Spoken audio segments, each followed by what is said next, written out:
Okay, లక్షణాల గురించి తెలుసుకుందామండి. ఎందుకంటే ఫస్ట్ మనం పైల్స్ గురించి తెలుసుకుందాం.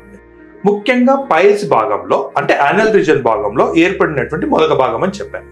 అయితే ఈ మొలక భాగం ఏర్పడడానికి మెయిన్ కారణం ఏంటంటే చాలా రోజుల నుంచి మలబద్ధకం ఉండడం, అంటే కాన్స్టిపేషన్ చాలా కంటిన్యూగా ఉండడం.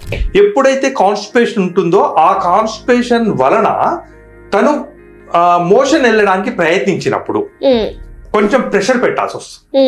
ఈ ప్రెషర్ వలన యానల్ రీజన్ చుట్టూరా స్ప్లింటర్స్ ఉంటాయి, ఇంటర్నల్ స్ప్లింటర్, ఎక్స్టర్నల్ స్ప్లింటర్. ఈ స్ప్లింటర్ యొక్క ఉపయోగం ఏంటి అంటే మోషన్ తయారయ్యే వరకు పట్టుకొని పెట్టి మోషన్ వెళ్ళడానికి సెన్సేషన్ వచ్చినప్పుడు ఈ స్ప్లింటర్ అనేది ఎక్స్పాండ్ అవుతుంది.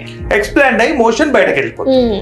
అయితే ఈ ఎక్స్పాండ్ అవడానికి ఉపయోగపడేటువంటి బ్లడ్ సర్క్యులేషన్ అయ్యేటువంటి నరాలు ఏవైతున్నాయో అవి యానల్ రీజన్ చుట్టూ ఉంటాయి. వీళ్ళు పెట్టే ప్రెషర్ వలన యానల్ రీజన్ చుట్టూ ఉన్నటువంటి ఈ వీన్స్ లో ఒక బెలూన్ ఉంది, గట్టిగా ప్రెస్ చేసినప్పుడు ఎక్కడైతే వీక్ భాగం ఉందో అక్కడ చిన్న ఉబ్బులాగా కనిపిస్తాం.